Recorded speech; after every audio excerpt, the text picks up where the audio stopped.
이 시간 하나님의 말씀 야고보서 1장 19절에서 27절입니다. 야고보서 1장 19절에서 27절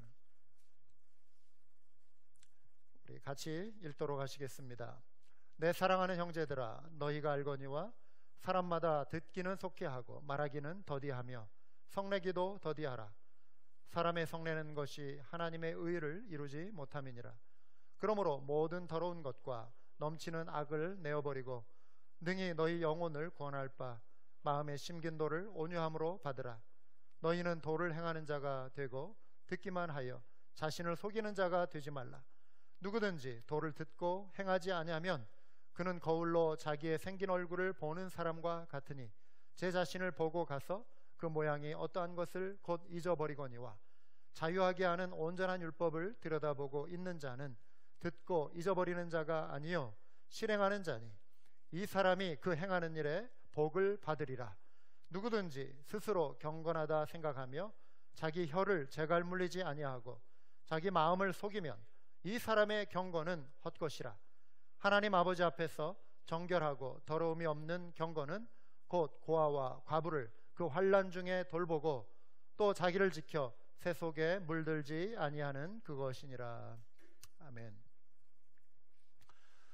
가끔씩 우리 지식인의 이중성이 사회의 지탄거리가 되기도 합니다.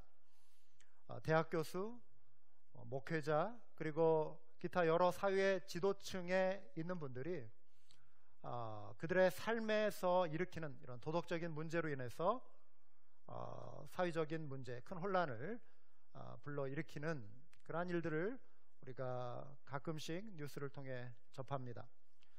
목회자로서 저는 늘 성경을 가까이 하는 입장이고 또 책을 늘 옆에 두고 사는 그런 입장입니다. 그런데 저를 포함해서 모든 사람이 반드시 성경을 많이 읽는다라고 해서 또 어떤 지식을 많이 가지고 또 습득하고 있다라고 해서 저절로 그 사람의 인격도 성숙하느냐?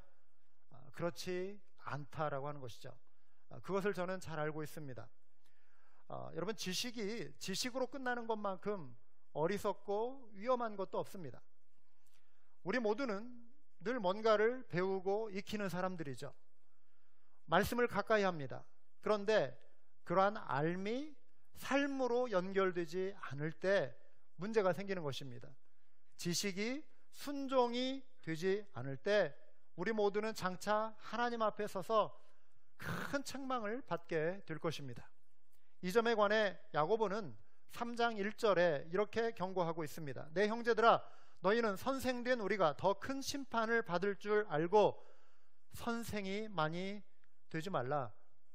두렵고 떨림으로 가르치는 위치에 있을 때 그 마음으로 임하라, 이것이죠.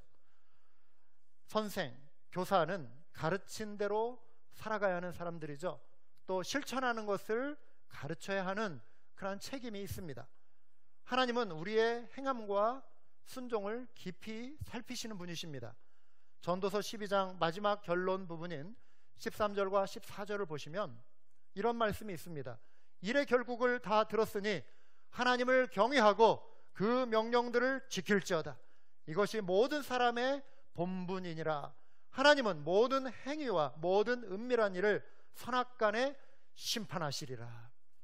여러분, 우리는 우리가 듣고 싶은 말씀, 좋아하는 말씀만 선택해서 붙들고 믿어서는 안 됩니다. 이러한 말씀 한 구절조차도 정말 면밀하게 살피고 마음에 깊이 담아둬야 할 줄 믿습니다. 오늘 우리가 읽은 야고보서 1장 19절에서 27절, 이 교훈 좀 긴 내용이긴 한데요, 한 구절로 핵심을 살펴볼 수 있습니다. 22절입니다. 본문을 잘 요약해 주는 내용인데요, 너희는 도를 행하는 자가 되고 듣기만 하여 자신을 속이는 자가 되지 말라, 이렇게 말씀하고 있습니다. 평안할 때는요, 말씀을 순종하는 것이 좀 쉬워 보여요. 그렇죠? 편안한데 일이 잘 풀려가는데 나는 말씀대로 잘 살아가고 있는 것처럼 느껴지죠, 그런 때는. 그런데 어려운 시간을 보낼 때 내가 이제 정말 신앙의 양심을 끝까지 지켜가고 또 말씀을 순종하는 것, 그 환경을 거슬러서 내가 말씀에 그 진리를 붙들고 살아가는 것, 이거는 정말 큰 도전이 아닐 수 없는 것입니다. 이때 우리 신앙의 진실성이 드러나는 것이죠. 우리는 말씀을 순종해야 합니다. 그런데 그 순종하는 말씀을 들을 뿐만 아니라 우리가 마음에 새기고 또 행해야 순종하는 거라고 말할 수 있는 것입니다. 듣고 행하는 것, 이 두 단계가 함께 포함이 되는 것입니다. 그것을 순종이라고 말을 하는 것이죠. 힘든 시기에 우리는 하나님의 말씀을 더 가까이 해야 합니다. 그리고 말씀 듣는 일에 열심을 내야 하죠. 그런데 듣고 끝나는 것이 아니라 들은 말씀을 행하고 순종해야 하는 것이죠. 즉 알미 삶으로 이어져야 한다라고 하는 것입니다. 이것을 위해 오늘 저는 두 가지를 말씀드리기 원합니다. 하나는 말씀을 경청하는 것이고 또 하나는 말씀을 경험하는 것입니다. 그래서 오늘 나눌 말씀의 첫 번째 교훈은요, 시련 앞에서 말씀을 경청하라는 것입니다. 19절을 보시면은요, 내 사랑하는 형제들아 너희가 알지니 사람마다 듣기는 속히 하고 말하기는 더디하며 성내기도 더디하라, 이렇게 말씀하고 있습니다.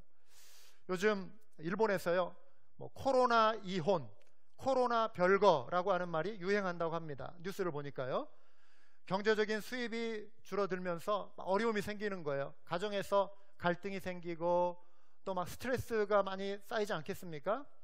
그리고 가족들이 온종일 어디 밖에 나가지 못하니까 집에 함께하는 시간이 늘어나는 거예요.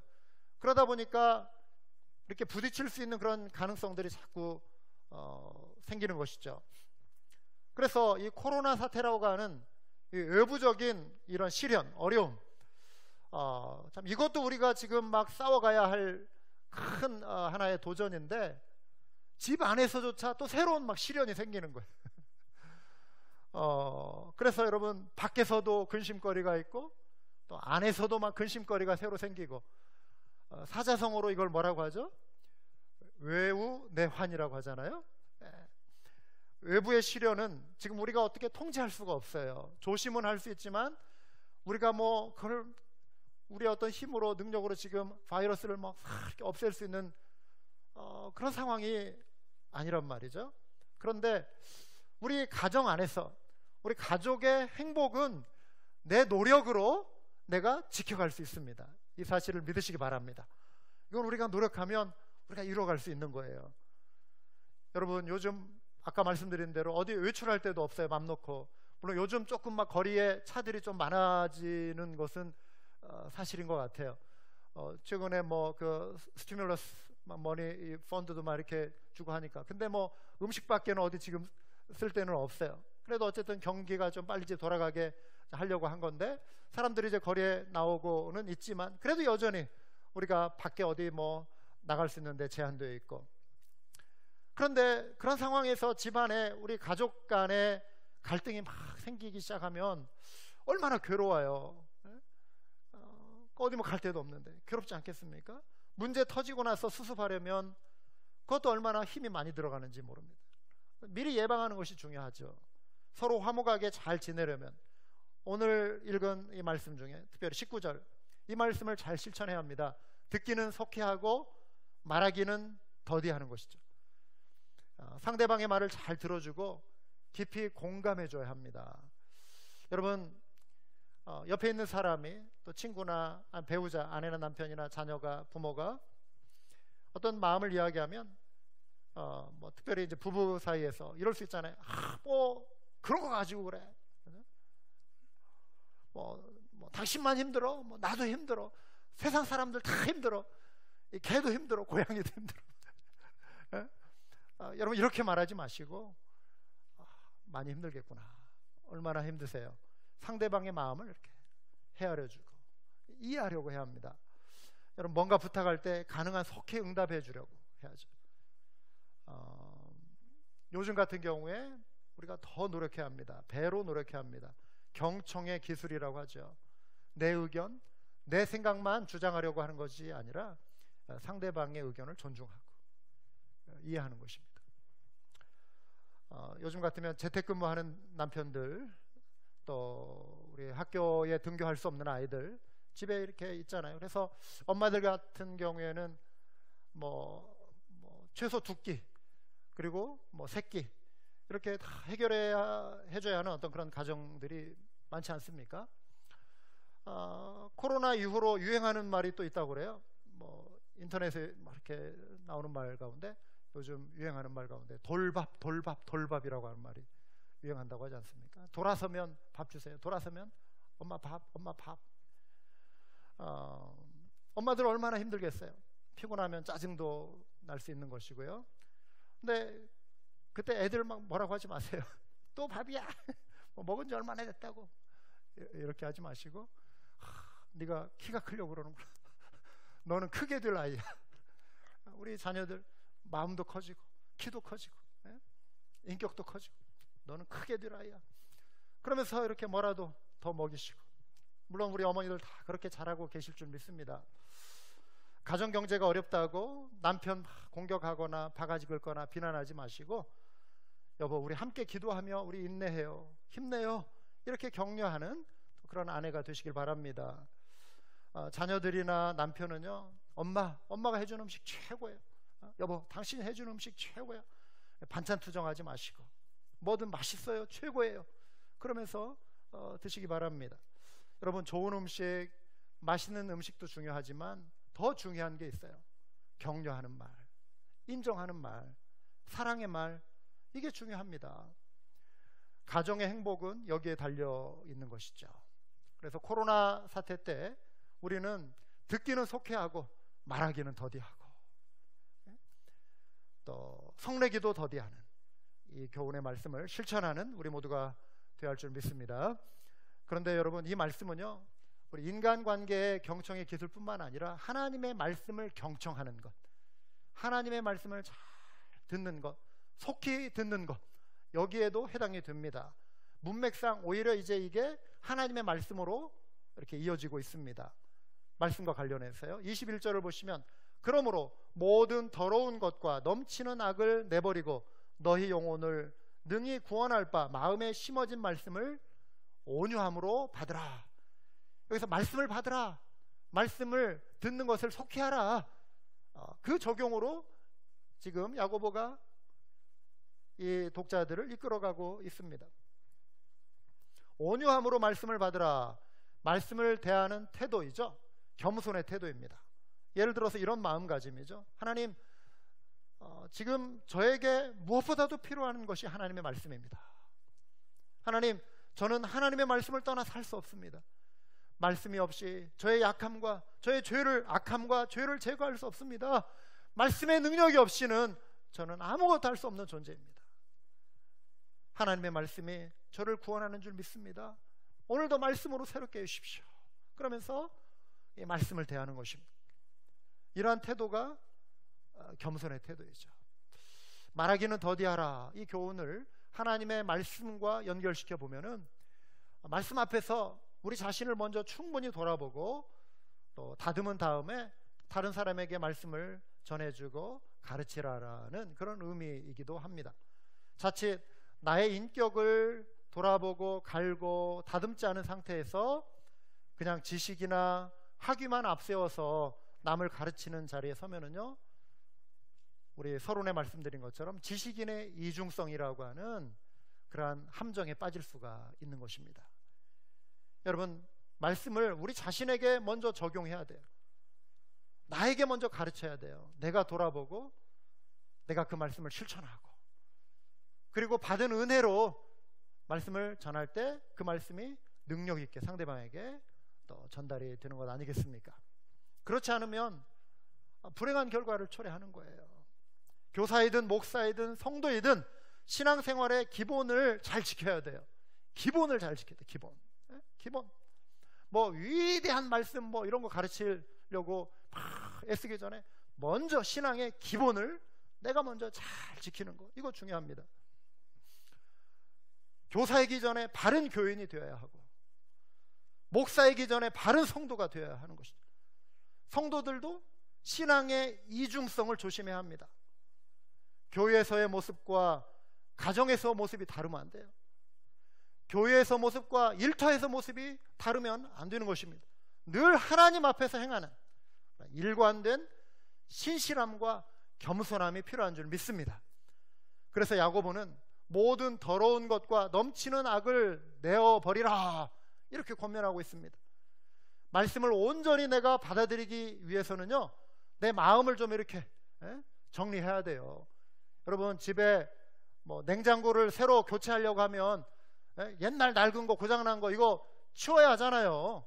이 그냥 복잡한 이 좁은 부엌에 뭐 냉장고 막 큰 거, 뭐 불필요한 거 왜 두 개, 세 개씩 이렇게 놔둬 다 치우고, 옛날 거, 낡은 거, 버릴 거 다 버리고 새 것을 들여놓으려고 하시면 그 자리를 비우고 새 것을 들여놓으셔야 하는 것입니다. 우리 마음에 죄악이 가득 차 있고 하나님이 기뻐하시지 않는 그런 모습을 가득 채우고 있는데 거룩한 하나님의 말씀이 내 속에 자리 잡을 수가 없는 거예요. 그 말씀은 다 튕겨나가고 스며들지 않아요. 내 마음을 정리정돈하는 작업이 먼저 필요한 것입니다. 말씀을 온전히 받기 위해서 마음을 정결하게 해야 하는 것이죠. 요즘 우리는 어느 때보다도 손을 자주 씻고 있어요. 그렇죠? 손을 자주 씻습니다. 혹여나 이런 바이러스나 아니면 점이 내 손을 통해 몸으로 이렇게 침투하지 않도록 우리가 열심히 보호하고 노력하고 있지 않습니까? 그런데요, 성경을 보면 성경 안에서도 이렇게 손을 잘 씻는 사람들이 있었어요.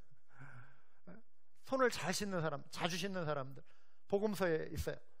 마가복음 7장 3절인데요, 바리새인들과 모든 유대인들은 장로들의 전통을 지켜 손을 잘 씻지 않고서는 음식을 먹지 아니하며.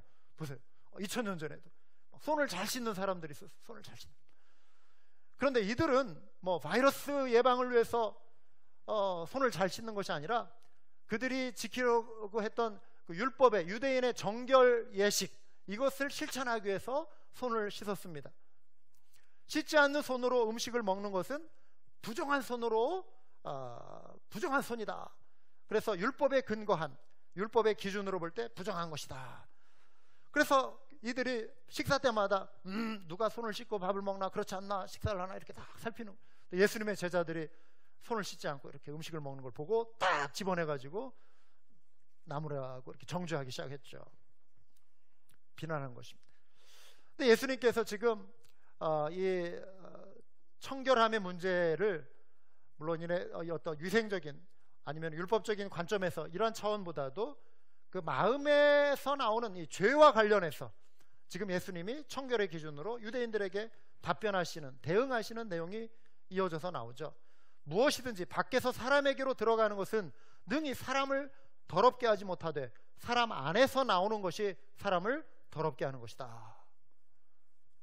또 21절에서 23절을 보시면 속에서, 곧 사람의 마음에서 나오는 것은 악한 생각, 곧 음란과 도둑질과 살인과 간음과 탐욕과 악독과 속임과 음탕과 질투와 비방과 교만과 우매함이니 이 모든 악한 것이 내 속에서, 다 속에서 나와서 사람을 더럽게 하느니라.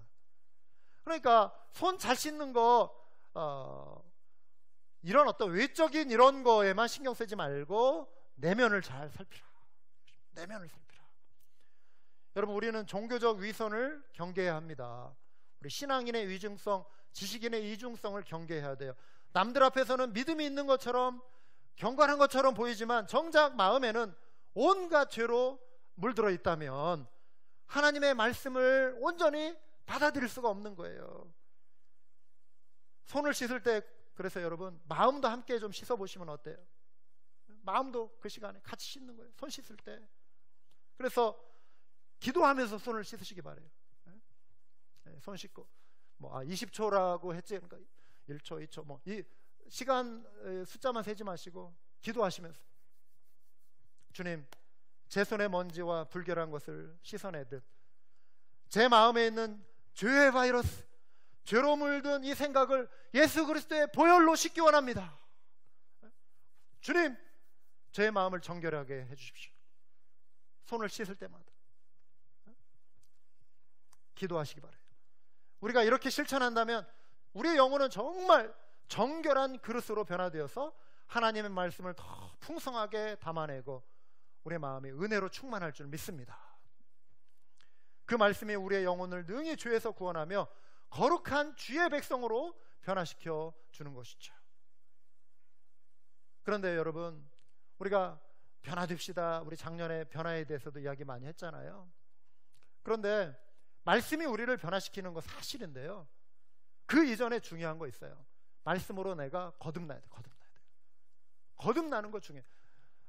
교회 5년, 10년, 20년 오래 다녀도 거듭남이 없이 내가 그냥 말씀을 대하면 말씀은 자꾸 튕겨나가고, 어느 정도 때로 내 마음을 감동시키는 말씀도 있고 잠깐 기쁨으로 찾아오는 말씀도 있지만, 근본적으로 그 말씀이 나를, 내 어떤 외적인 행동을 살짝 어느 정도 가지는 쳐주고 다듬을 수 있지만 근본적인 변화를 가져오지는 못해요.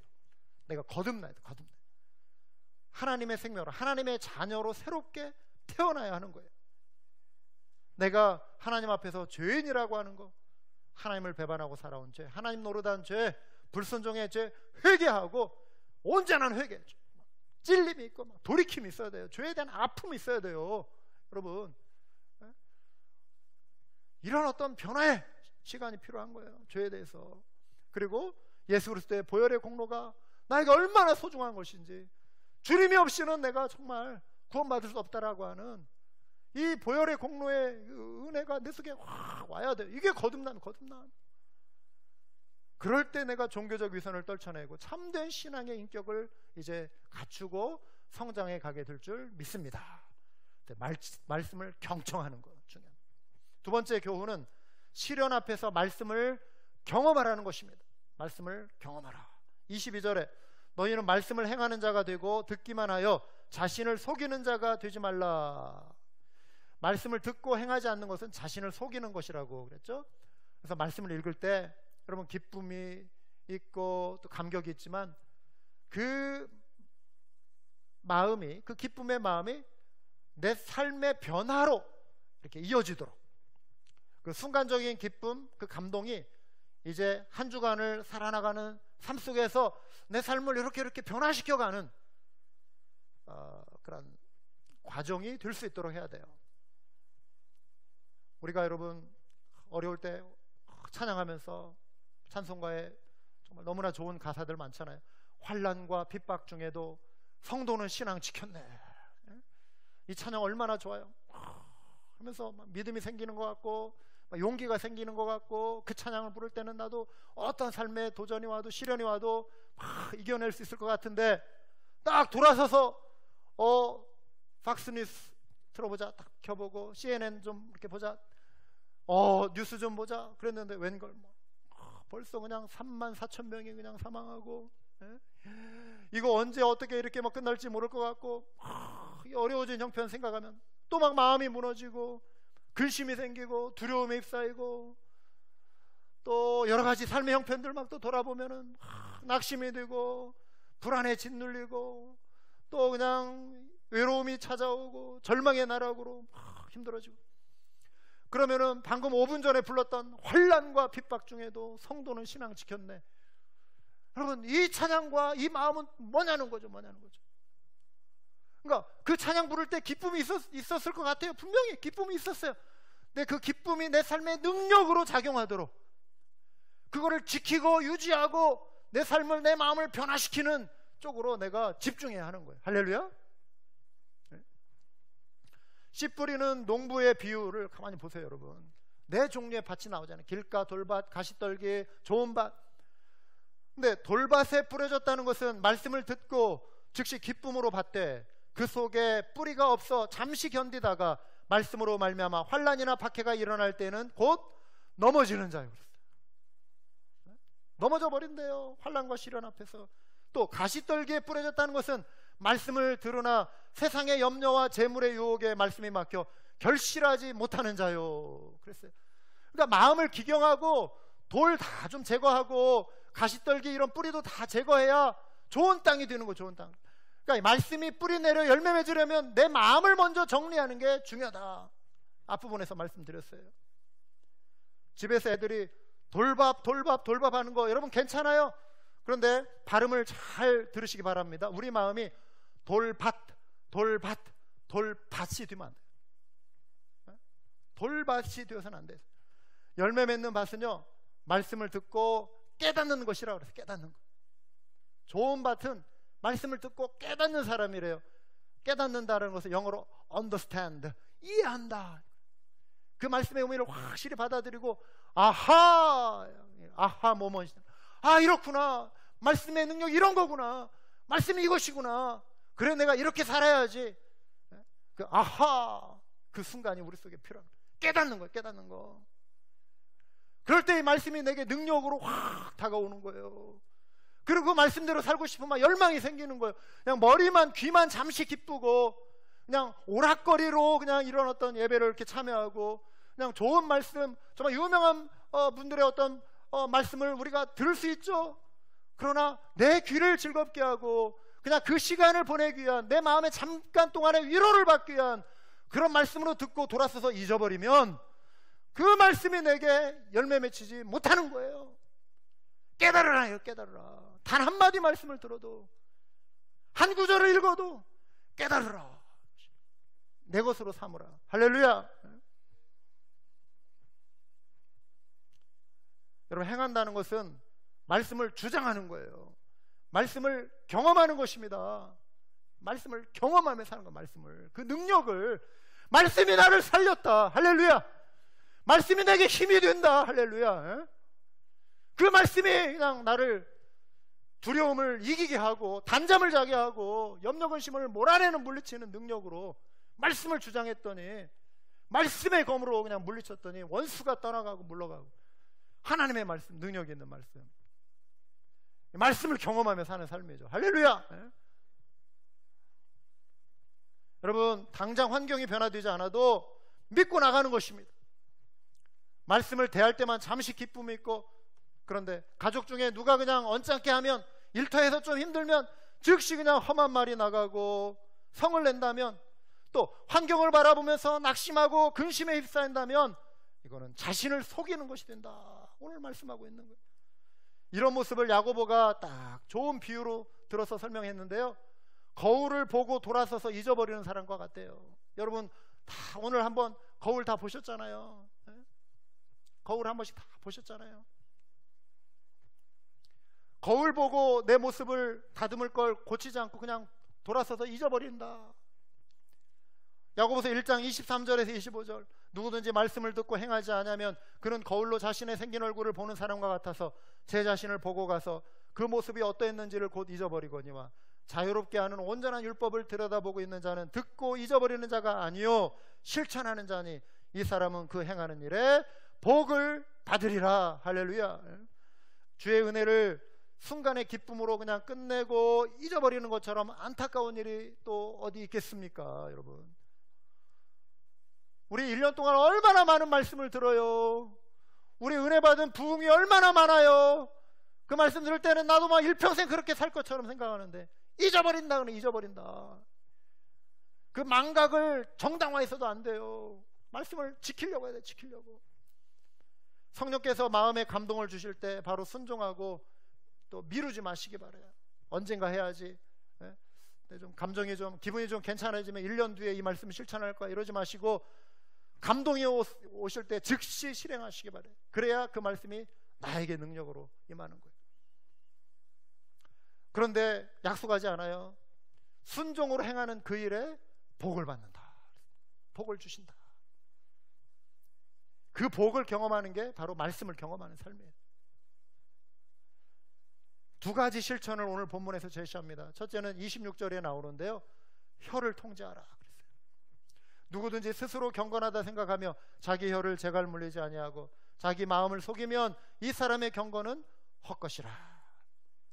우리 앞부분에도 나왔습니다. 듣기는 속히하고 말하기는 더디하라. 성내기도 더디하라.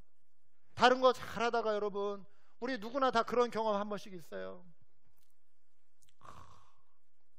잘하다가 평상시 다른 거 잘하다가 순간적인 말 한마디의 실수로 그냥 분위기 막 어색해지고 점수를 크게 잃게 되는 그런 경험들 아마 한두 번쯤 해보셨을 거예요. 뭐 한두 번이 아니라 더 많이 했을 수도 있어요. 말 한마디 실수.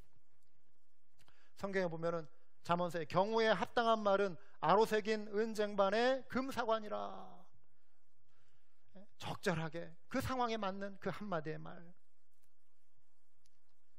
근데 경우에 맞지 않는 말, 예를 들어 상대방의 인격을 팍 깎아내리는 말, 상처 주는 말, 공격적인 말, 이게 혀를 통해서 나오는 것입니다.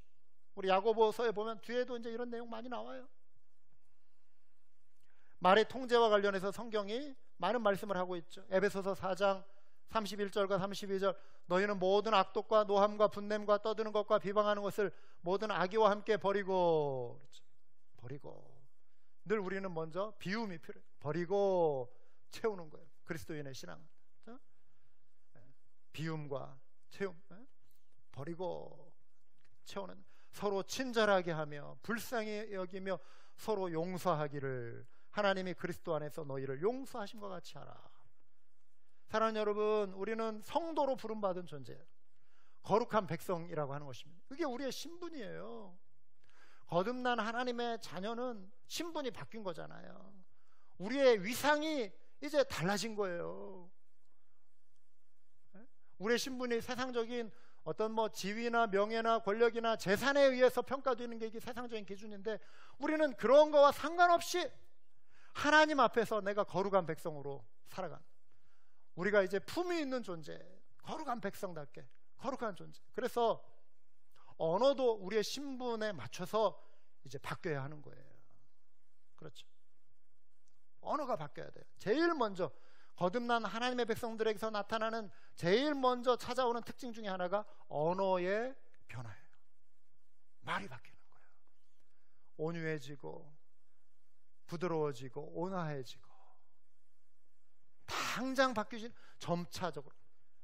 또 하루아침에 바뀌는 분들도 있어요. 그런데 계속해서 이렇게 바뀌어가는 거예요. 여러분의 말로 인해서 여러분의 이 거룩한 이 신분, 변화된 신분의 가치를 스스로 깎아내리지 마시기 바랍니다. 여러분 점수를 스스로 잃지 마세요. 거룩한 수준으로 끌어올리시기 바라요. 왜요? 여러분이 그러한 존재이시기 때문에 여러분 스스로를 그렇게 깎아내리지 마시라는 거예요. 내가 거룩하고 용서하고 온유하고 품위 있는 말을 함으로써 여러분이 하나님의 자녀의 신분에 걸맞는 그런 모습을 세상 속에 드러내며 사는 것입니다. 이게 우리의 부르심이에요. 그리스도인들은 욕설을 해서는 안 돼요. 비난하고 험담하는 말도 삼가야 합니다. 오늘 이 설교를 여러분이 거울 보시는 것으로 이제 생각하세요. 이 설교를 들으시는 것, 거울로 여러분의 언어 생활을 지금 살피는 거예요. 만약에 고쳐야 할 것이 있으면 예배 마친 후부터 순종을 통해 하나님 주시는 복을 충만하게 누리시기를 주님의 이름으로 축원합니다. 두 번째는요, 27절에 나와요. 손을 내밀라. 하나님 아버지 앞에서 정결하고 더러움이 없는 경건은 곧 고아와 과부를 그 환난 중에 돌보고 또 자기를 지켜 세속에 물들지 아니하는 그것이니라. 초대교회 당시에 고아와 과부는요, 경제적으로 무척 어려운 사람들을 대표하는 부류예요. 물론 당시에도 유산을 많이 물려받는 그러한 미망인도 있고 또 그러한 자녀도 있어요. 그러나 일부, 소수일 뿐이고 대체로 어려운 형편에 있는 사람들이었어요. 그래서 교회가 이들을 따로 관리했습니다. 교회의 중요한 덕목 가운데 하나가 구제 사역이었어요. 교회 안과 밖에 지금 코로나 사태로 인해서 경제적 어려움에 처한 이들이 많이 있습니다. 우리가 시련을 이기는 말씀은 말씀을 경청하는 것, 그리고 말씀을 경험하는 것인데, 말씀의 경험은 순종을 통해 또 하나님이 주신 복을 누리는 거예요. 구제하라는 이 말씀에 우리가 순종하는 것이죠. 그러면 서로에게 복이 임하는 것입니다. 주는 이도 받는 이도 복을 누리게 돼요. 참된 경건은 세속에 물들지 않는 것입니다. 세속의 가르침은 이기심으로 대변이 되죠. 여러분, 이 어려운 중에 빌 게이츠 같은 이 미국의 전 세계 대표적인 이 부자는 자기 재산을 막 이렇게 기부하면서 백신 개발에 앞장서려고 하고 공장 짓는 데 앞장서려고 하고 어쨌든 사람들을 살려보려고 희생하는 그런 부자도 있고, 또 그 엄청나게 유명한 그런 부자들 중에는 오히려 이것을 더 돈을 벌 수 있는 그런 기회로, 보이겠죠. 그분들의 눈에는 보이겠죠. 어느 쪽으로 지금 투자하면 돈을 벌겠다 보이겠죠. 이 어수선한 상황 속에. 그래서 이 어려운 상황 속에 그쪽으로 이렇게 집중하는 이런 분들도 또 있는 것이죠. 여러분, 어렵다고 또 우리가 움츠러들지 마시고 하나님이 채워주실 것을 믿고 또 나누고 섬기는 일에도 참여하는 우리 모두가 되어 줄 믿습니다.